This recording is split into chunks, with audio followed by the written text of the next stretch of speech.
Hi, Basma. Hi, can you hear me? Yes, we can hear you well. Okay, how are you doing? Perfect. We're good. You ready? Yes, I'm ready. I'm just going to share my PowerPoint. Until you share it, let me introduce you. Abla Masma. Yeah. Okay.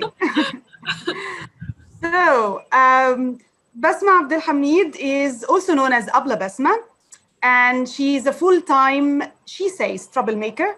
In her free time, she's a teacher, trainer, and English instructor. She's been teaching English for more than 10 years.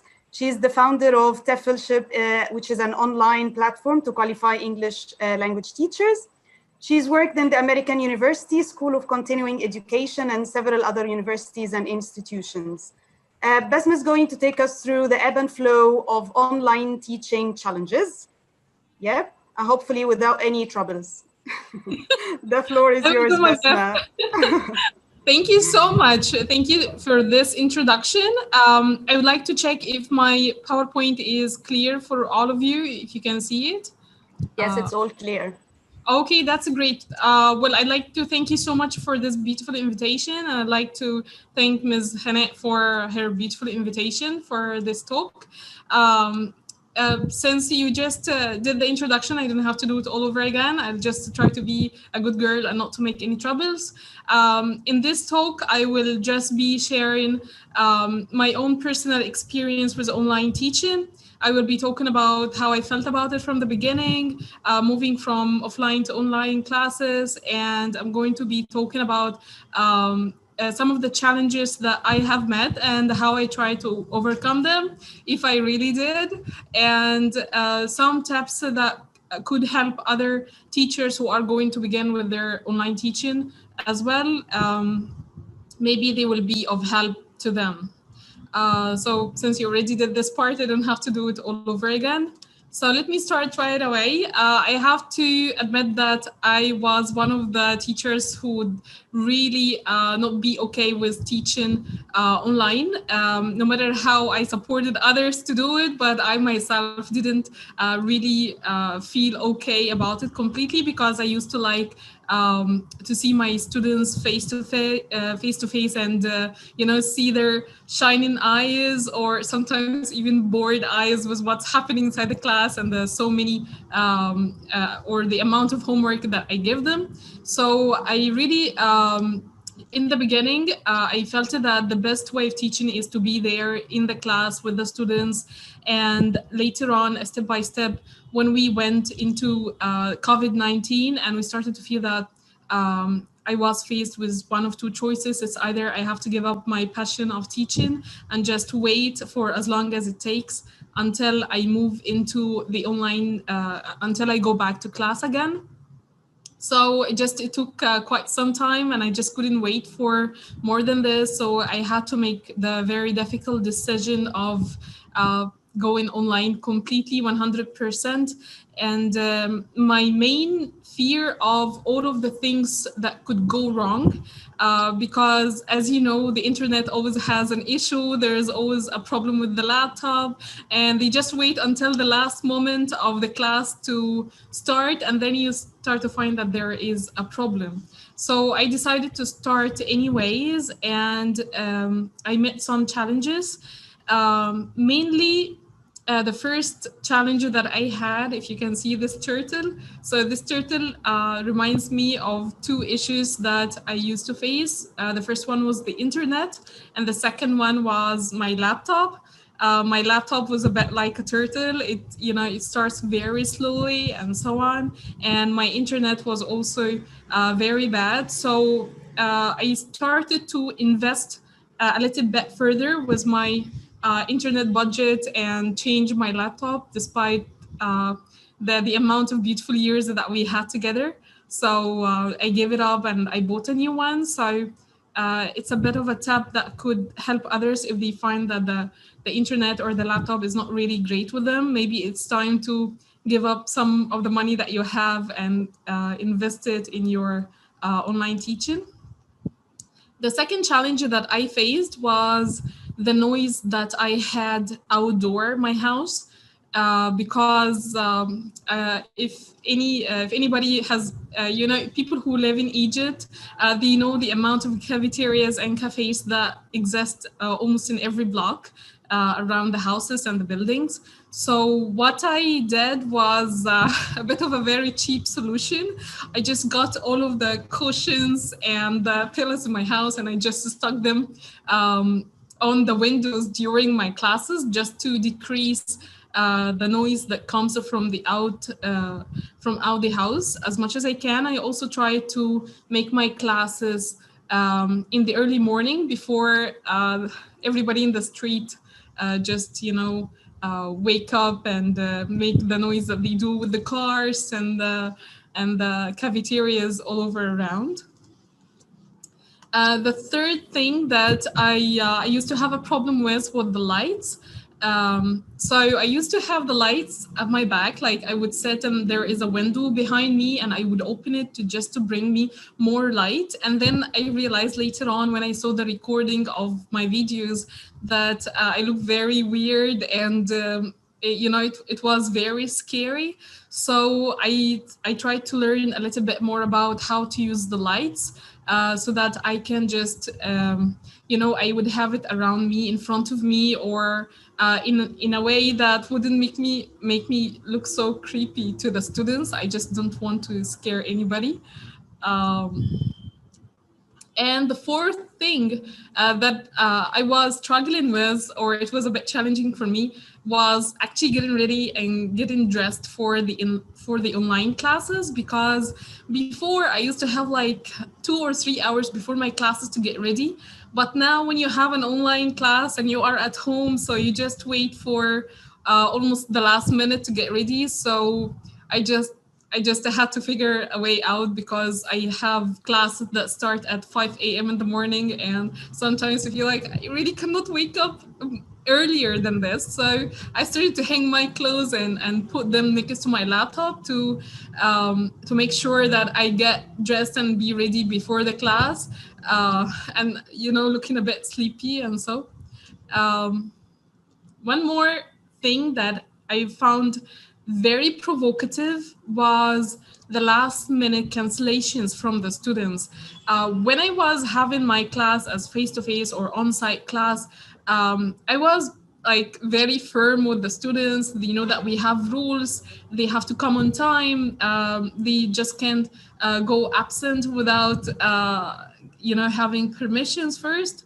When I started with my online classes, I was a bit naive, because I thought that now we don't have any problem with the transportation. I mean, they're not going to take a long time to come from their homes to the class. So what would happen is that they will be just there at home and they will just wake up very excited to start the class. But what happened was a little bit different from what I used to think. People would just cancel the last minute. They wouldn't come to the class, thinking that, okay, the teacher is just at home, so there is nothing to lose actually. So I started to learn from my mistakes, and I started to set ground rules from the beginning, just like in the offline classes.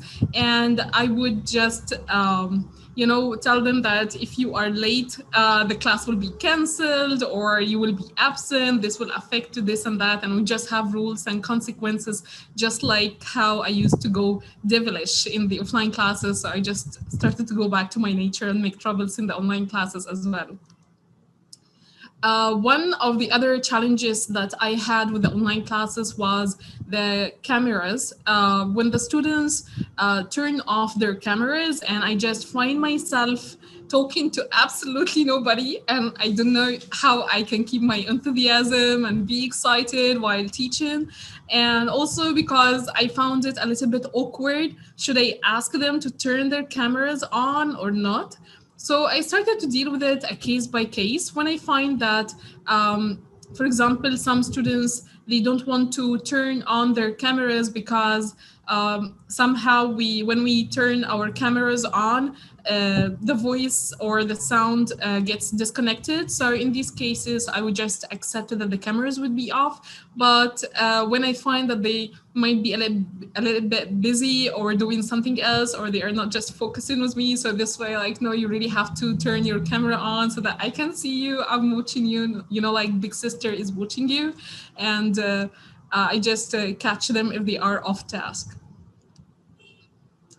The third point that I would also like to share, which is some tips to help institutes or centers, parents, and teachers when it comes to moving from offline to online classes.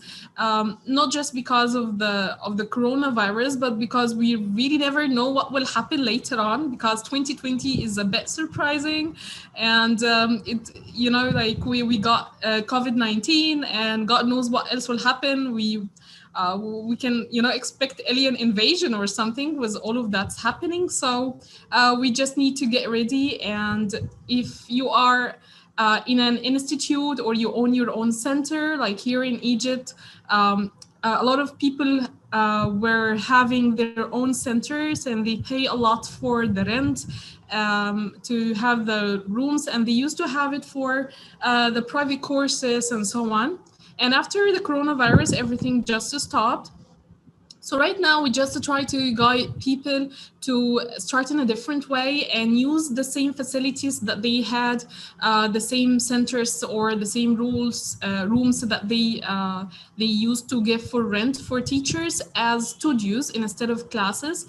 It will be easy. They will be just investing a couple of thousands and sometimes less than this, according to every budget that everybody and the budget that they have. So they can have studios so that the teachers who were teaching in these training centers, in these places, they can actually come and shoot their own videos. Because now you can actually get a green screen with very cheap prices. Like you can just get it for 300 Egyptian pounds, and this is not really much for a training center, no matter how small it is. So they can get a green screen, they can invest in a good camera, and then they can help the teachers make their own videos or online courses by turning the classrooms into studios. And also they can start to use or to give video editing services. So because teachers usually they are or according the context that I am in, many of the teachers that I know, they really struggle with technology, and they struggle with making their own videos. So in the institute or the training center, when they turn into a studio, they can actually provide video editing services. So this way they can decrease the amount of struggle and challenges that the teachers have, and also it will be financially rewarding to them. One more thing that they can do is to add co-working space to them. So this way, the teachers who want to give their online classes from home, and they cannot do this because usually there is a lot of noise at home, especially that if there are kids running around or the neighbors yelling, like I used to have times when I was fighting with my neighbors. So, you just feel that at any time someone is just going to come at the door and they will yell out loud. So in this case, a co-working space would be very useful so that I can go and sit in a nice place. It's quiet and I can give my courses there. Luckily, I'm not having any fights with the neighbors today. The fourth point is that the institutes or the training centers can provide online teaching courses, and they can do them online. So this way they will be supporting teachers in different ways, that they will be giving them augmented service. They are not just providing the studios and the video editing services and the co-working space, but also they will be teaching them how to teach online, and this might be a bit supportive. Going to the parents, according to the experience that I had with the parents who were, given me the chance to teach their kids, and they were actually struggling with technology, like more than the teachers or any teachers that you would see, because many of them have never dealt with technology before, and the maximum that they could do was just check in or browsing their Facebook. So what I usually try to do with the parents is to teach them the basics of technology, to tell them what to do and to walk with them step by step. And I think that this is a part of our job as teachers. We're not just there to teach the kids or the students, but we are also there to support the parents to become better parents to their own kids. So we can actually, try to pass some of the basics of technology to them and help them. And I also try to tell the parents to whatever that they used to do in the offline classes or in the school when they were following up with the teachers and the kids' assignments, they have to do it also with the online classes. They have to follow up with them. They have to ask what the kids are doing and what is their grade and everything, not just because now they are online, now they can actually depend on themselves, because this will take like a long time to change the mindset. Especially here, that many of the parents, like I know many parents in my family who are actually struggling with following up, because they just say that my kids are sitting with their laptops or their phones all day long, and we have no idea what they are doing. Are they taking the class? Are they studying? Are they following up with the teacher? So some of the parents started actually to attend the classes with their kids just to get familiar with what's going on, and they are following up with the teacher, and they know what's happening with their children. And also what I usually try to what I tell my the parents who take the courses is that to teach their kids technology so that they wouldn't have to go through the same issue again. For the teachers, the only tip that I usually give is just to start with teaching online, because you never know what will happen. Even if the pandemics just end, you might actually like online teaching. The final tips that I have, which is having a plan B, like when the internet at home just fails, I have my own mobile data just to cover me if something wrong goes with it. And the second thing was charging my phone and computer before any class, just in case there is a power cut. They will just save me for some time. And also creating your own workstation at home if this is possible, to make sure that the class is quiet. And also number 4 is organizing your own material that you give to the students online, so that they wouldn't be like headless chicken going around not knowing where their material is. Number 5 is, as we talked about it before, you need to support the parents to make your life easier eventually.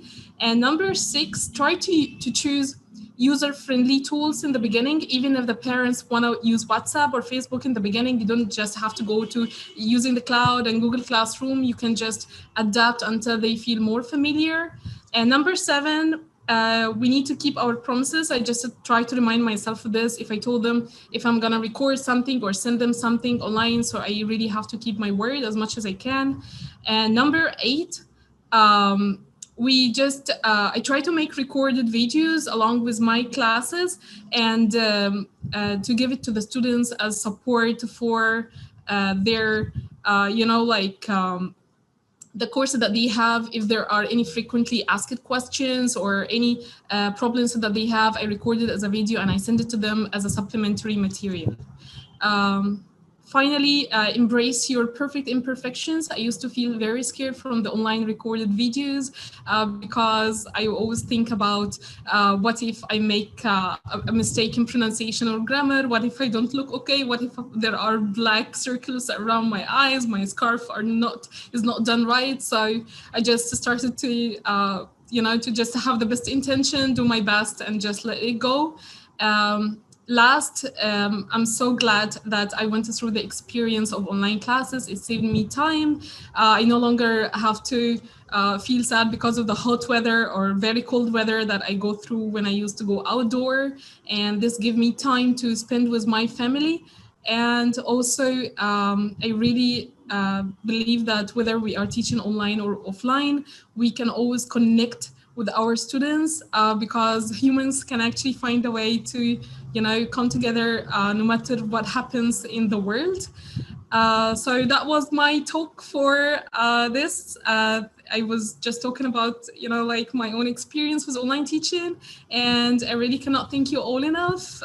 Thanks for the host, and thanks for Ms. Hanat for inviting me to this talk, and thanks Ms. Ed for the beautiful introduction that you have made, and thank you all. Thank you so much, Basma. That was so inspiring, and everybody's just saying that your challenges are ours. You've just said it all. You've just said what we've all been through. So thank you so much. Everyone is saying great presentation, lovely talk, amazing. And we all love the visuals in your presentations. So thank you so much. Thank you so much. That was really inspiring.